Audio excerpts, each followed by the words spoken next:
सनातन वैदिक विश्व हिंदू धर्म सत्य प्रात्यक्षिक पुनर्जीवन। मी काशी विश्वेश्वर सरस्वती महाराज कल्की दत्तात्रय मंदिर शिरूर गोंडदी पाचवाडी येथून दिनांक 8/8/1960 पासून प्रचार करीत आहे। आपण विश्वक्रांती नवे ज्ञान आपण ऐका, सर्वात सांगत जा। दररोज संध्याकाळी 8 ते 5 8:15 पर्यंत किंवा जास्त वेळ असते। अवश्य लाभ घेणे। ओम वक्रतुंड महाकाय सूर्यकोटी समप्रभ निर्विघ्नं कुरु मे देव सर्वकार्येषु सर्वदा। सर्व जगाचा अविनाशी जो भगवंत परमात्मा आहे तो ओम सहस्रशीर्षा पुरुषा सहस्राक्षा सहस्रपात सभूसवृत्या दशांगुलम हा आहे। याची भक्ती केली तर आपलं कल्याण होईल। तसं काही होणार नाही, कारण ते 7 छंद आहेत आणि 7 देवस्थानचे 7 अधिष्ठानं आहेत। तर ती अधिष्ठानं जे 7 आहेत तर 14 15 5 15 5 15 5 75 514 तर सांगायचा असा मुद्दा आहे की 14 आपण समजा गणपतीची भक्ती करतो, मग आपला फक्त 14% शक्ती प्राप्त होते। नंतर पुढे आपण ब्रह्मदेवाची 14% म्हणजे असे ही 14% वाढीत सगळे छंद म्हणून 100% होते। मग हा जागतिक छंद निशा स्वर जो आहे हा 100%चा आहे, म्हणजे 72 अक्षरात। त्याच्यामुळे आपल्याला दैवी शक्ती पूर्ण प्राप्त होते। तेव्हा आज आपण आपलाचं जे प्रवचनाचा विषय आहे तो आहे, प्रवचन आहे आज म्हणजे 65वं प्रवचन आहे। आणि भगवान कल्की दत्त पूर्ण अवतार महासत्ता बनणार। त्याचं कारण असं आहे की महासत्ता कशी काय बनणार? स्वर्ग आकाशवाणी झाली त्याशिवाय महासत्ता बनणार, दुसरं काही होणार नाही। कारण आता या ठिकाणी आपण महासत्ता आसुरी शक्ती दैवी शक्तीचा विचार करणार आहोत। त्याच्याकरता एक रोजच्या वाचून पुढचा आपला कार्यक्रम सुरू करू। ओमाभिवह्नी अमर्त्यं मर्त्या सप्त पश्यति वावहि किवी देवी तर्पयत यज्ञ चालक अविनाशी देवाला हवे घेऊन पोचविणारा सोम 7 नद्यांकडे आशेने पाहत असतो। तो स्वतः विहिरीप्रमाणे जलमिश्रित परिपूर्ण पाणी होतो, जलपूर्ण होतो। त्या 7 नद्याला आनंद करतो। आता याचं कारण आहे हे 7 नद्या म्हणजे आपल्या शरीरात असणाऱ्या 7 शिरा आहेत। त्या 7 शिरा म्हणजे कोणत्या? इडा पिंगळा सुषुम्ना वज्रनाडी ब्रह्मनाडी 5, इड आणि रोहिणी नील आहे 7। अशा 7 नाड्या आपल्या शरीरात आहेत। त्या 7 नाड्यामध्ये तो आपला प्रभाव गाजवतो, म्हणजे आपल्या शरीरात दैवी संपत्ती निर्माण करतो। आणि ते दैवी संपत्ती निर्माण करतो। आता या ठिकाणी आपल्या दैवी संपत्ती आणि आसुरी संपत्ती याच्यावर विचार करायचा आहे।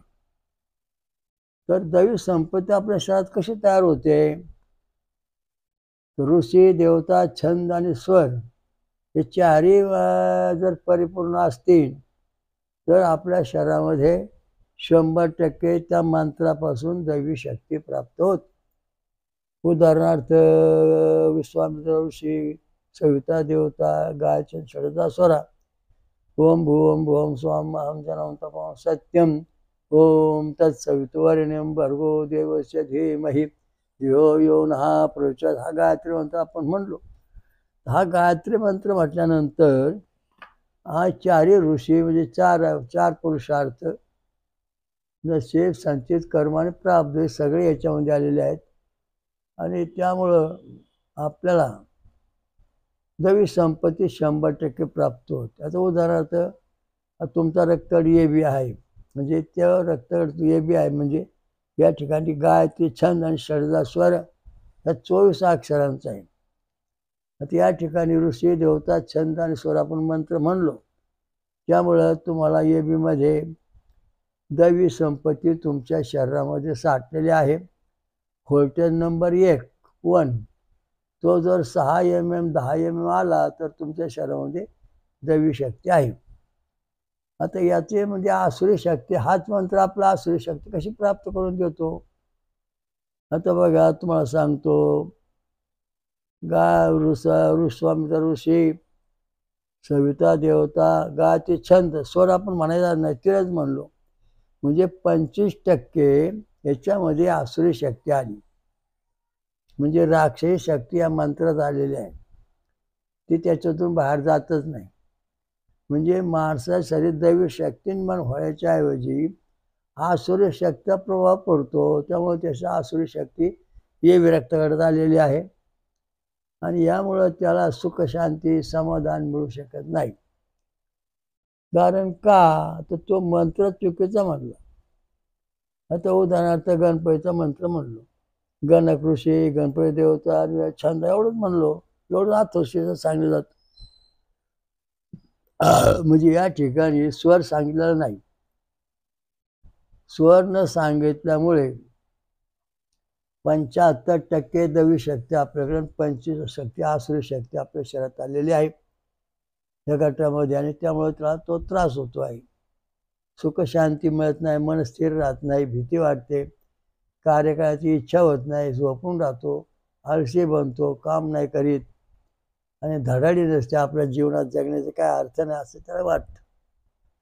कारण का तर तो जो मंत्र म्हणतो आपण, तो मंत्रच मुळे आपण अपूर्ण म्हटलं जातो. त्याचे 4 गट आहेत, ते गट नाही उच्चारित. दुसरा मुद्दा असा आहे की गायत्री मंत्राची अक्षरे 24 आहेत आणि ही 24 अक्षर मंत्रामध्ये 23 रंगसूत्राच्या जोड्या बसवल्या आहेत. त्या 23 रंगसूत्राच्या जोड्या बसवल्यानंतर गायत्री मंत्र म्हटल्यानंतर त्या 23 रंगसूत्राच्या जोड्या 7, 8, 8 म्हणजे व्यवस्थित कार्य करायला लागतात. शरीरात इंद्रिय व्यवस्थित ठेवतात. डोळे, कान, नाक, हात, पाय सगळ्या इंद्रियांची देखरेख व्यवस्थित करतात. त्यामुळे आपला भौतिक, दैविक आणि आध्यात्मिक आपली प्रगती होते. परंतु जर समजा आपण आता या ठिकाणी गायत्री मंत्र आपल्याला म्हणायचा आहे, तर ओम आपण ओम तत्तत् सवितुर्वरेण्यं भर्गो देवस्य धीमहि धियो यो नः प्रचोदयात्, हा 27 अक्षराचा मंत्र आपण तयार केला तर हे याच्यामध्ये जी रंगसूत्र आहेत शरीरामधली, ती रंगसूत्रे एकमेकापासून विस्कळीत होतात किंवा एकमेकावर आदळतात. त्यामुळं तुमच्या शरीरामध्ये आसुरी शक्ती प्राप्त होते, राक्षसी शक्ती प्राप्त होते. कारण या ठिकाणी तुमचं शरीर जे साचा जो आहे 24 अक्षरांचा, तो झाला 27, म्हणजे फाजील शरीर वाढ, आणि फाजील तुमच्यात वाढ झाली मंत्राच्या ध्वनीची. आपल्याला काय समजत नाही आपल्या शरीरात काय झालं ते, पण फाजील ध्वनी वाढल्यामुळं मंत्र आपल्या शरीरामध्ये फाजील ध्वनी वाढल्यामुळं आपलं शरीर बेढप बनलं आणि कुरूप बनलं, अनेक आजाराने ग्रस्त झालं आणि मग आपल्या शरीरात आसुरी शक्ती प्रगट झाली. म्हणजे आपण किती देव धर्म करीत असलो तरी आपल्या शरीरामध्ये आसुरी शक्ती प्राप्त होऊ शकते. तसंच वो रक्तगट आहे, त्याची देवता विष्णू आहे, अनुष्टुप छंद गांधार स्वर आहे. या ठिकाणी 32 अक्षराचा मंत्र म्हटला जातो. तेव्हा वो रक्तगटातली जी माणसं आहेत त्यांचं शरीर 32 ध्वनीचं असतं आणि 32 ध्वनीचं शरीर असल्यामुळं त्यांच्यामध्ये ऋषी देवता छंद आणि स्वर म्हटल्यानंतर त्यांचं दैवी शरीर तयार होतं, दैवी संपत्ती तयार होते, दैवी भौतिक दैविक आध्यात्मिक प्रगती होते, फक्त ज्ञान प्राप्त होतं हो गटवाल्याला. पण जर त्याचा व्होल्टेज 3 नंबरचा 6 ते 10 mm आला तर त्या दैवी शक्ती प्राप्त होते. आणि तो व्होल्टेज जर समजा आधी कोणी झालं तर कधी आहे कधी नाही, 5 mm आला तर त्याला दैवी शक्ती फक्त 50% प्राप्त होईल, बाकी शक्ती प्राप्त आसुरी शक्ती शरीरात प्रवेश करील. आणि दुसरा मुद्दा असा आहे की हा अक्षर किती आहेत 32. समजा तुम्ही 35 अक्षराचा मंत्र म्हणा किंवा 37 अक्षराचा मंत्र या ठिकाणी म्हटलं तर शरीर फाजील वाढले गेलेलं आहे. त्यामुळे शरीरातली सगळी इंद्रिय निश्चित स्वरूपाचं काम करीत नाहीत आणि त्यामुळं आपलं नेहमी आत्म्यामध्ये आसुरी शक्ती प्राप्त होते. व्यसन लागतं, दारू गांजा मनुष्य का पितो तर त्याच्या शरीरातल्या ज्या साचा जो आहे तो बिघडलेला आहे. ते छंद आणि स्वर बिघडलेले आहे. ऋषी देवता छंद आणि स्वर यांचा ताळमेळ राहिलेला नाही. 32 अक्षराचाच मंत्र पाहिजे. तो 36 असं 35 37 अशा अक्षराचा मंत्र म्हटल्यानंतर त्या ठिकाणी जी विष्णू शक्ती आहे ती विस्कळीत होते आणि ती राक्षसी शक्ती बनून स्वतःला घातक बनते. मग आता ही अशी गोष्ट याच्यामध्ये आहे. मग आता आपण ये रक्तावर पाहू. ये रक्तामध्ये हा शंकराची शक्ती येत आहे. ब्रते छंद मानंता स्वर आहे. याची अक्षर आहे 36. आता या ठिकाणी 36 अक्षर ऋषी देवता छंद आणि स्वर असं आल्यानंतर या ठिकाणी ये रक्तगटामध्ये दैवी संपत्ती राहिली. दैवी संपत्ती म्हणून स्वरूप त्याचं आहे आणि त्याचं सगळं स्वभाव शंकरासारखा आहे. शंकर स्वरूपाचं तो ज्ञान सांगतोय त्याप्रमाणे तो बोलतोय आणि त्याला त्या देवाची सहायता मिळते असं शास्त्र दैवी संपत्ती म्हणतं. परंतु ज्या वेळेस 6 mm ते 10 mm आला व्होल्टेज नंबर 4 तरच त्याच्या शरीरात दैवी संपत्ती आहे ते आपल्याला मोजून पाहता येतं. जर समजा त्याच्या शरीरामध्ये दैवी संपत्ती आहे का नाही पाहायचं असं तर आपण त्याचा ECG काढला. तो 6 ते 10 mm पाहिजे, तो भरला 12. म्हणजे याचा ECG प्रमाणाबाहेर वाढला म्हणजे फाजील वाढत चाललेला आहे. म्हणजे याच्यात सुद्धा आसुरी शक्तीचा प्रादुर्भाव झालेला आहे. संतुलन बिघडलेलं आहे या रक्तगटाचं आणि त्यामुळे त्याचं डोकं चालत नाही, कारभार व्यवस्थित होत नाही, भीती वाटते आणि काळजी काम व्यवस्थित निघत नाही. हा याच्याला महत्त्वाचा मुद्दा आहे. म्हणजे अक्षराचं जे प्रमाण दिलेलं आहे ते कमी जास्त झालं. आता बिरक्त गट आहे. इथं सूर्यनारायण देव आहे. पंक्ती छंद पंचम स्वर असून ही 40 अक्षराचा आहे आणि हा दोन्ही समजा 40 ऋषी देवता छंद आणि स्वर असून हे 40 अक्षरीच मंत्र जपतो हा माणूस. तर तो देवस्वरूप त्याचा आसुरी दैवी संपत्ती प्राप्त होते. आसुरी संपत्ती येत नाही. जर 6 mm 10 mm त्याचं जर काळजीगाम निघाला तर त्याच्या शरीरामध्ये दैवी संपत्ती आहे हे सिद्ध झालं. आधी कोणी आलं तर दैवी संपत्ती आहे कधी नष्ट होते, निगेटिव्ह आलं तर दैवी संपत्ती संपली. त्याचप्रमाणे दुसरा मुद्दा महत्त्वाचा असा आहे की इथं 40 अक्षराचा मंत्र 21 अक्षर 45 47 अशा अक्षरात जर कोणी मंत्र या छंदाला धरून म्हणत असेल तर ते रक्त तेव्हा त्याचा फाजीलपणा वाढलेला आहे.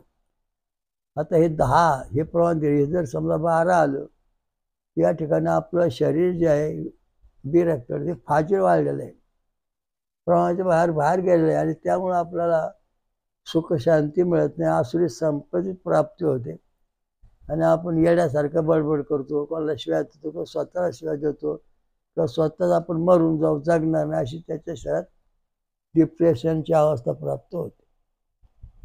म्हणजे या सगळ्या गटाप्रमाणे प्रत्येकाच्या ध्वनी जो आहे तो वेगळा आहे.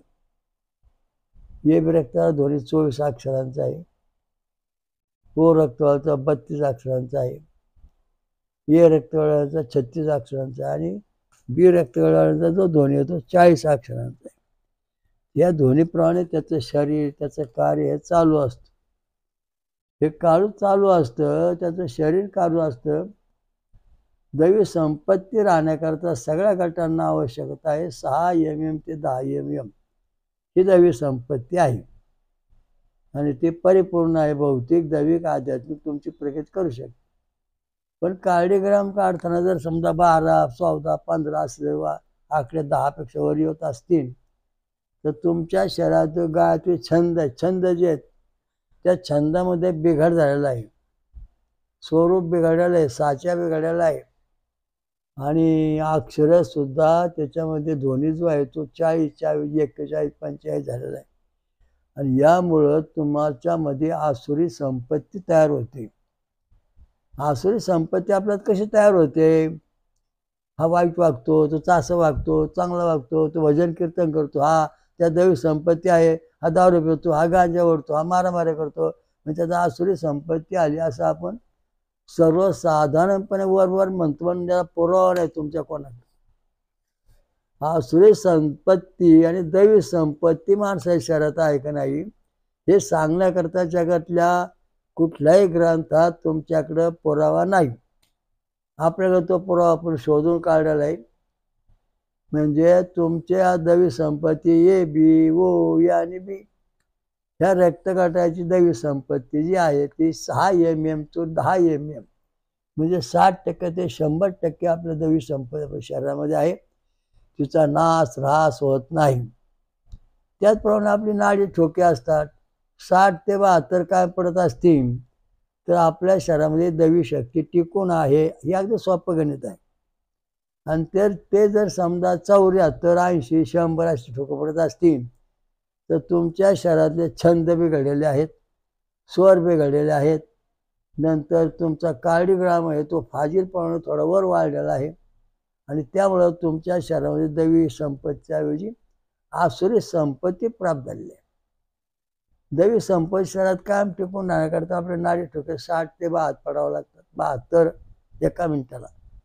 त्याचं कारण त्यावेळेला गाय आपला जो ए बी रक्तगट गायची 24 अक्षरं, ओ 32 अक्षरं, ए 36 आणि बी 40 अक्षरं ही तिच्या नाडीला ठोक्याला धरून संदेश असतो.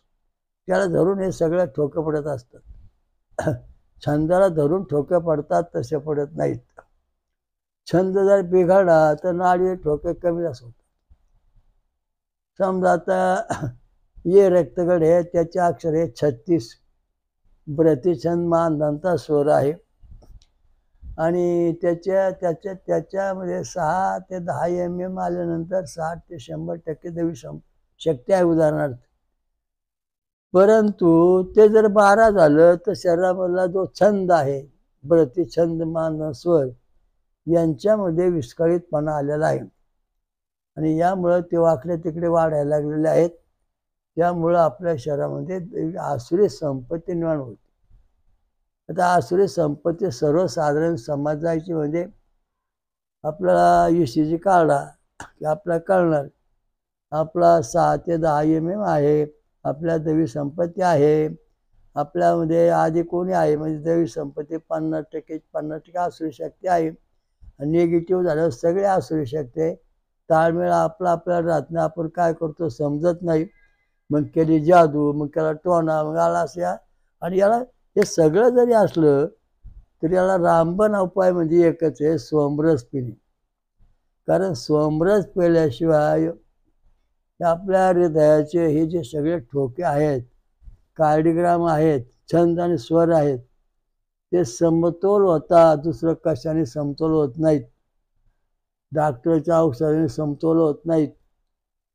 त्याला छंद आणि स्वर जो आहे तो फक्त सोमरस, फळांचा रस, उसाचा रस, नारळाचं पाणी, आंब्याचा रस हे जे आहे याच्यामुळं हे समतोल राहतं. ह्याच्यामध्ये सोमरस आवाज करतो बुटबुट बुटबुट. तर त्याप्रमाणे जो आवाज करतो म्हणजे त्याच्यामध्ये छंद उमटतो, छंद हा ध्वनी उमटतो, स्वर उमटतो. आणि ती बंधनं जी आहेत आपल्याकडे ते चुकलं आपण समजा तुमचा 12 mm येत असेल 10च्या आसुरी शक्तीत मग शरीरात आहे. मग आपण काय करायचं?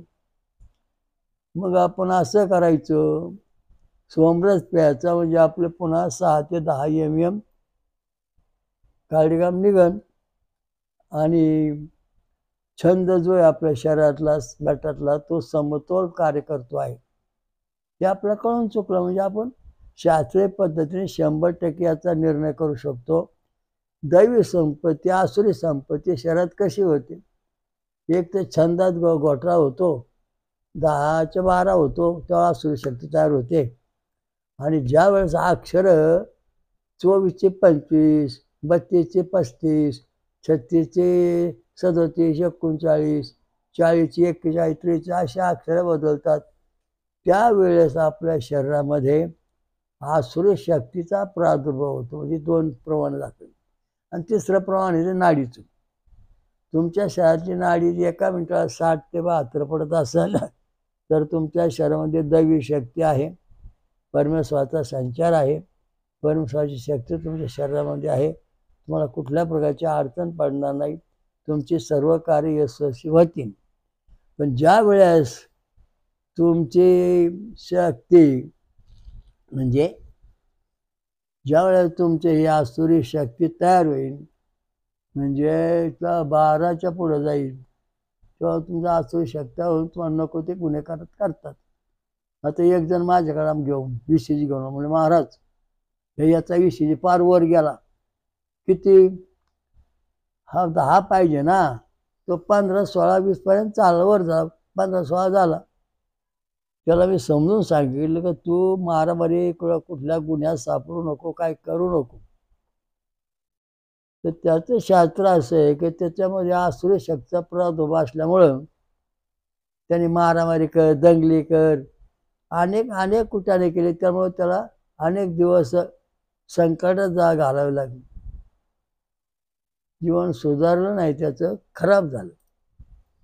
तेव्हा आपला जो कार्डिगाम आहे दैवी संपत्ती बरोबर आहे की आपण त्यापासून पाहायला पाहिजे. कारण नुसता गप्पा मारण्याचा काळ नाही, आता प्रात्यक्षिकचा काळ आहे.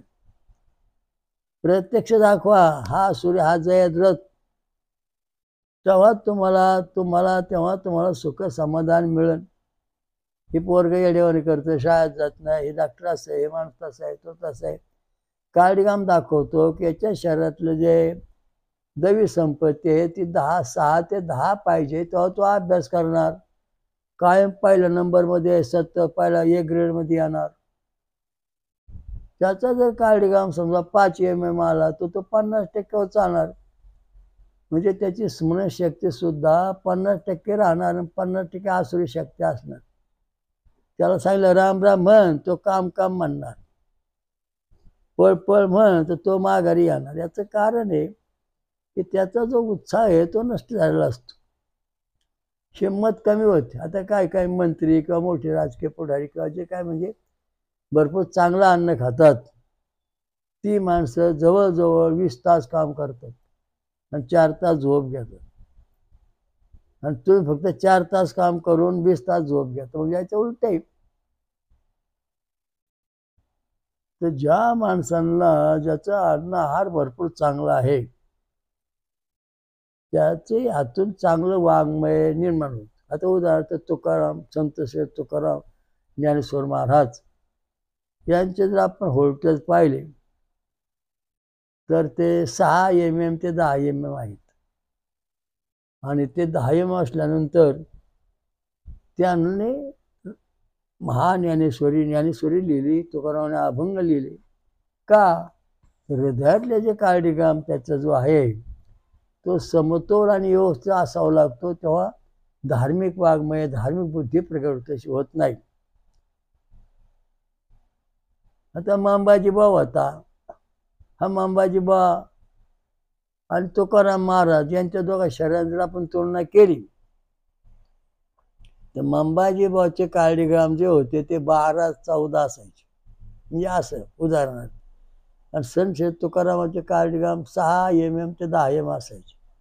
म्हणून तुकाराम महाराज अभंग लिहायचे, देवाची भक्ती करायचे, कीर्तन करायचे.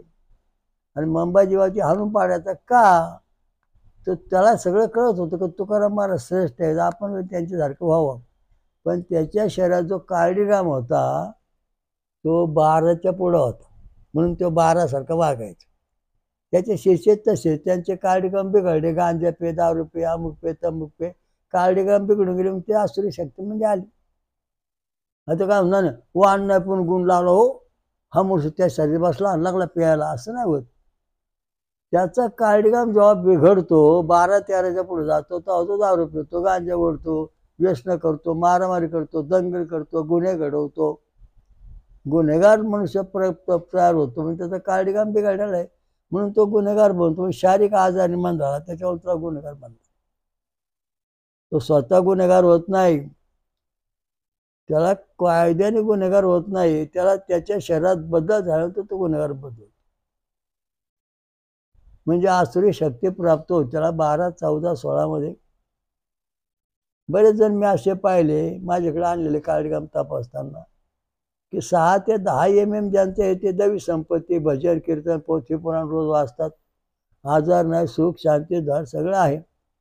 परंतु ज्याचे कार्डगाम 12, 16 आहेत त्यांना देवधर्म तर नाहीत, पण त्रास देणे, मोबाईल वाजवणे, कुठं काय करणे, एखादा साधू पुढे जाऊन त्रास देणे, वेळेने वाचणे, नाचणे, हे त्यांना शारीरिक आजार आहे. शारीरिक आजारामुळं माणूस गुन्हेगार बनतो, तो स्वतः गुन्हेगार बनत नाही. असं कारण आहे. काय कोर्टांचं आमचा एकदा चर्चा झाली बऱ्याच.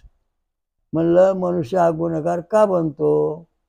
काय काय लोकांना सांगितलं सवय लागते, हा गुन्हेगार त्याला शिकवतो त्याला शिकवतो. म्हणलं सगळं खोटं आहे. तुम्ही मला किती सांगितलं मी तुम्ही चोर होतो तर मी चोर होणारच नाही, कारण माझा कार्डगाम 6 ते 10 MMच आहे. त्यामुळे मी चोऱ्या करणार किंवा लोकांना फसवणं होणार, मी सत्यच बोलणार. दुसऱ्याचा कार्डगाम समजा 12, 14 आला तर तो सत्य कधीच बोलणार नाही, खोटं बोलणार आणि लोकांना फसवणार. तेव्हा कोर्टाने सांगितलं बरोबर आहे. अंगात वार येणे, भूत येणे ही याचं कारण असं आहे की आपला शरीराचा जो कार्डगाम आहे तो 6 MM ते 10 MM पाहिजे, तेव्हा आपल्या शरीरात दैवी संपत्ती राहते आणि मग आपल्याला भूत खेळ जादू टोना काही चिकटत नाही. परंतु ज्या वेळेस आपला कार्डगाम 10 ते 12, 14, 16 येतो त्यावेळेस आपल्यात आसुरी संपत्ती निर्माण होते. मग आपण नाचतो, वेडं नाव घेतो, काहीतरी बडबड करतो, लोकांना काहीतरी सांगतो. या दृष्टीने जे साधू संत ऋषी मुनी आहेत, जे फळं खाऊन दूध पिऊन राहतात, जे सोमरस पितात, त्यांचे कार्डगाम 6 ते 10 MM असतात. म्हणून ते भजन कीर्तन करतात, देवाचं नामस्मरण घेतात. आता सगळे एकदा भजनी तापाले 100 लोक, तर त्यांचे सगळे कार्डगाम 6 ते 10 MM आल्यामुळे ते संगीत भजन मस्त म्हणायचे. पण दुसरे काही कीर्तनकार पाहिले, तू दारू पितो रे, तू गांजा ओढतो रे, तू असं करतो रे, त्यांचे कार्डगाम तापसले तर ते भरले 12, 14, 16. का तर देवाचं सत्य ज्ञान सोडून ते खोटं ज्ञान सांगायला लागले. असे शास्त्री पंडित मोठमोठे विद्वान यांच्यामध्ये असा चुकीचा बदल होतो. त्यामुळे ते चुकीचं अहंभाव सांगतात. सर्व ठिकाणी एकच परमेश्वर आहे असं कोण सांगतो? ज्याचा कार्डगाम 6 ते 10 MM आहे तो सांगतो सर्व ठिकाणी परमेश्वर समान आहे. पण ज्याचा कार्डगाम 12, 14 तो तर मी देव आहे, तुम्ही कोण नाही, तुम्ही मूर्ख आहेत. कारण त्याचा अहंकार झालेला असतो आणि त्याला सत्य समजलेलं असतो. तो लोक आपला प्रभाव दाखवून लोकांना फसवण्याचा प्रयत्न करतो. ती आसुरी संपत्ती तयार होते. आता याच्यामध्ये आसुरी संपत्ती तयार नंतर पुढं काय होतं पुढं की आता आपल्या शहरामध्ये समजा लोह जस्त आणि तांबे आहे, तर जास्त प्रमाण जर आपल्या शरीरात समजा 99% पीस असावं लागतं, तर 100% पवमान सोमा म्हणजे अल्फा किरण असतात संरक्षण करणारे. त्यामुळे आपण जगतो, चांगलं कार्य करतो, धार्मिक कार्य करतो. आणि जर समजा हा पवमान सोमा जर समजा जास्त 60% असेल तर 60%च अल्फा किरण पवमान सोमा आपल्या शरीरात दैवी कार्य करतो आणि 40% जे आहे ते गॅमा आणि बॅटा किरण आहेत. आता गॅमा आणि बॅटा किरण जे आहेत ही भूत आहेत. म्हणजे देव माणूस अल्फा किरण पवमान सोमा उर्फ फॉलिक ॲसिड उर्फ तर सांगायचा मुद्दा असा आहे, तर अल्फा किरण जे आहे ते आपल्या शरीरामध्ये 6 MM ते 10 MM मध्ये पूर्ण असतात. आणि जेव्हा आपलं कार्डगाम 12 किंवा खाली येतो, आधी कोणी होतो, तेव्हा आपल्या शरीरामध्ये गॅमा आणि बॅटा किरणामध्ये भूताची किरणं येतात. ते आपल्या पेशी खाऊन टाकतं, शरीर खाऊन टाकतं, मन खाऊन टाकतं, बुद्धी खाऊन टाकतं. कुठलाच विचार आपल्याला चांगला करून देत नाही. चांगली बुद्धी ठेवीत नाही, चांगलं आपल्याला कळत नाही. लोकांना फसवणे, लुबाडणे, लोकांचे पैसे खाणे, पळून जाणे, हे सगळ्या गोष्टी त्या त्याच्या गॅमा आणि बॅटा किरण होतात. अल्फा किरण हा आपलं संरक्षण करणारा, वेदामध्ये पवमान सोमा नावाचा देव आहे ते आहेत. आणि गॅमान बॅटा किरण हे भूत आहेत, राक्षस, हे आपल्या शरीरात प्रवेश करून आपलं वाटोळं करतात. आता एका व्यक्तीचं उदाहरण सांगतो.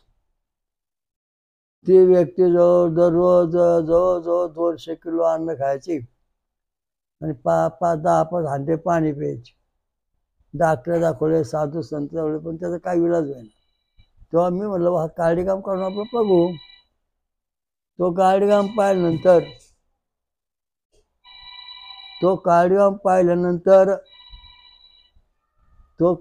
पाहिल्यानंतर आपल्याला तो कार्डिगाम जो आहे तो आपल्याला त्या व्यक्तीचा 16-18 पर्यंत गेला दिसला. तेव्हा त्याच्या शरीरामध्ये पिशाच्या येऊनचा प्रादुर्भाव झाला, म्हणजे दैवी संपत्ती नष्ट झाली. आणि ती दैवी संपत्ती नष्ट झाल्यामुळं त्याच्या अंगात यायला लागलं, तर जास्त खायला ते भूत त्या शरीरात परत सरू लागलं. ज्याच्या शरीरामध्ये अल्फा किरण जास्त 99% आहे, 100% आहे, तेथे दैवी शक्ती राहते. आणि ज्याच्या शरीरामध्ये अल्फा किरण नाही, कारण कमी जास्त आहे, तिथं भूताटकी प्रवेश करते. म्हणून या ठिकाणी आपल्याला नारळाचं फळ सोमरस प्यायला पाहिजे. कारण इथं अन्न, पाणी, भाकरी, ज्वारी खाऊन आपल्याला कधी कुठली गोष्ट प्राप्त होत नाही. आणि ते प्राप्त होत नाही म्हणजे आपला ईश्वर प्राप्ती होत नाही. ज्वारी अन्न खाऊन किंवा बाजरी भाकर खाऊन त्या ठिकाणी आपल्याला पितर शक्ती प्राप्त होते. आणि आमंग खाल्ल्यानंतर भूत यान मार्ग शक्ती प्राप्त होते. त्यामुळे आपल्याला अल्फा किरण आपल्या शरीराकडे येत नाही. कारण अमंगळामध्ये अल्फा किरण म्हणजे जस्त नाही. आणि आपल्या जस्त आल्याशिवाय आपलं शरीर सुखी होत नाही. जस्त म्हणजे परमेश्वर प्राप्ती करून देणारा आणि देवाशी संबंध साधणारा एक धातू आहे. तो धातू आपल्या शरीरात भरपूर झाल्यानंतर आपलं शरीर मजबूत राहून ईश्वर प्राप्ती करून देतो. आणि तो धातू आपल्या शरीरात किती आहे हे आपण 3 नंबरमध्ये तपासून पाहू शकतो. 3 नंबर जर समजा 6 mm 10 mm आला, तर आपल्या शरीरामध्ये 60 ते 100% अल्फा किरण पवमान सोमा ही देवता आहे. आणि त्यामुळं आपलं जीवन सुरक्षित आहे. आसुरी शक्ती आपल्याकडे नाहीच. परंतु 3 नंबरचं बटन जर समजा तपासताना जर ते 12-14 आलं किंवा खाली आलं, तर त्या ठिकाणी 5 mm आलं, तर 50%च आपल्या शरीरात अल्फा किरण आहे. 50% आपल्या शरीरामध्ये गॅमा आणि बॅटा किरणाने प्रवेश केलेला आहे. त्यामुळेच आपलं शरीर धोक्यात आहे. आपल्या शरीर राक्षसी वृत्ती निर्माण झालेली आहे. आता हे भूत आणि खेत म्हणजे नेमकं काय? गॅमा आणि बॅटा किरण म्हणजे भूत आहेत आणि अल्फा किरण म्हणजे परमात्मा आहे. हे दोन्ही किरण आपल्या शरीराला घातक, सुखरूप एक किरण आहे, हे घातक किरण आहे. तुळशीमधून आपल्याला अल्फा किरण मिळतं, कारण तुळशी म्हणजे जस्त आहे. तुळशी पूजा करणाऱ्या जे व्यक्ती आहेत रोजचे, त्यांचं शरीर मजबूत असून त्यांच्या रोग प्रतिकार शक्ती आहे, दैवी शक्ती आहे, धार्मिक भावना आहे. माणूस धार्मिक कसा बनतो? ज्याच्या शरीरामध्ये जस्त 99% आहे, त्या ठिकाणी अल्फा किरण 100% आणि 100% पवमान सोमा ही देवता आहे. त्यामुळे तो धार्मिक बनतो. ज्या शरीरामध्ये 5 mm आहे, तिथं 50% दैवी शक्ती, 50% आसुरी शक्ती आहे, म्हणजे गॅमा आणि बॅटा किरण आहे. आणि ज्याचं 3 नंबर निगेटिव्ह झालं, त्याचे कायमच गॅमा आणि बॅटा किरण, तो माणूस भूत बनतो. कारण कार्यक्रम माझ्यासमोर अशी गोष्ट निर्माण झाली. माझा एक भला मोठा शेठजी आला आणि म्हणे, बाबा एकाला खाता येत नाही, शरीर हालचाल बंद झाली. मी म्हटलं, बाबा कार्डिगाम दाखवा. तर 4-6 बटणं निगेटिव्ह होती. म्हणजे तुम्ही देव धर्म करा, काहीतरी करा, डॉक्टर दाखवून दुरुस्त करा. त्याने ते काही केलंच नाही. त्याच्यानंतर ते व्यक्ती वारल्यानंतर ती घरात लोकांच्या अंगात यायला लागली, तुला खाऊन टाकीन, तुला मारून टाकीन, तुला असं करीन तसं करीन. कारण त्याच्या मरण्याच्या टायमाला 6 बटणं निगेटिव्ह झाली. आणि मग माझ्या सगळी माणसं आली, बाबा असं असं म्हणते. म्हणजे त्याला आता एक गोष्ट आहे, त्याला आपण काय करू शकत, तो मेल्यानं त्याचं काळजी काम आपण काय सुचवू शकत नाही. तुम्ही फक्त सोमरस प्या, फळांचा रस प्या, ठरवू. त्या सगळ्या घरातल्या माणसांनी रोज सोमरस प्यायला सुरुवात केली. आणि मग त्याचे जे भूत बनलं होतं घरातला माणूस, ते त्याला छळायचा बंद झाला. अगदी सोपा उपाय आहे. मग काळीगाम तापवले 6 ते 10 येऊन सगळ्यांनी घालून त्यांना ते त्याचे आवाज किंवा त्याचे काळीगाम निगेटिव्ह होते. मी जर समजा त्या घरात ज्या माणसाचे काळीगाम सगळे निगेटिव्ह होते, तो माणूस आणि तो पाहिला मेला, मग दोन्ही भूतं बनली. त्याचं कारण बियामान बिट्ट्या कारण ते शहरात आलं. अशा दृष्टीने हे सगळं गुंतागुंत आहे. थोडक्यात सांगितलं. या सविस्तर अभ्यास फार अवघड आहे. तुम्ही याचा अभ्यास करा, तुम्हाला समजेल. ओम श्री रामलिंग महाराज के जय. हाय ग्रेव गो नदी गंगा मैया के जय. जगाचा नियंत्रण करता सहस्र श्रीशा पुरुषा सहस्राक्षर 5 मूर्त्या दशांगुलम स्वयंभुवेश्वराजा श्रावण कलिदत्त महाराज के जय. जगत आणि महाराष्ट्रात 5 स्वयंभू शक्तीपीठ निर्माण करणारी महापंसागरेश्वरी माता की जय. काळभैरव के जय. शनीश्वर के जय. खंडेश्वर की शनीश्वर महाराज के जय. हनुमान की जय. सर्व देव देवता के जय. साधु संतन के जय. धर्म के जय. सर्व मानव कल्याण हो. हरिओम दत्त. ओम शांती शांती.